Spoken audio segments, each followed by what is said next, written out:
because of the Budapest Memorandum. In 1994, we told Ukraine that we would care.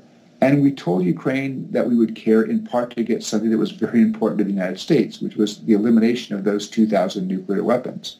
So in a sense, I see that the United States has an obligation. And again, the Obama administration, they could have talked about that more regularly in a way that would have answered that question.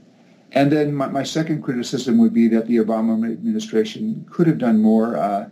The particular shortcoming I see was in the area of military assistance, where there could have been more military assistance to Ukraine. And I would have relaxed the rule on no lethal assistance, specifically to provide Ukraine with man-portable anti-armor weapons. Now, I'd make one other comment. I do, when I return to Ukraine, I hear a lot about the Budapest Memorandum. People know that I was part of the American negotiating team that worked on that.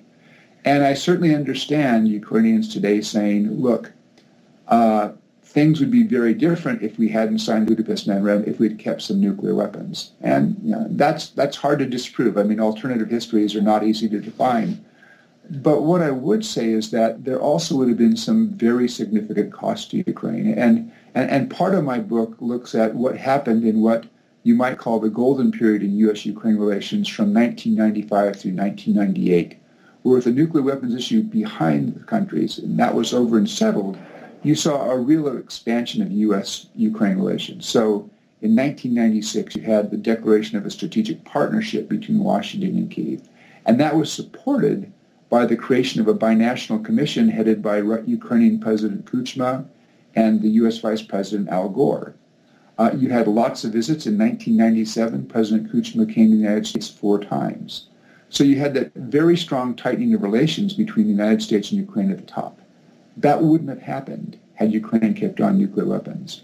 Other things would not have happened. In 1994, Ukraine had got a partnership and cooperation agreement with the European Union. In 1997, Ukraine got a distinctive partnership with NATO, which established a standing NATO-Ukraine body. None of that would have happened had Ukraine kept nuclear weapons.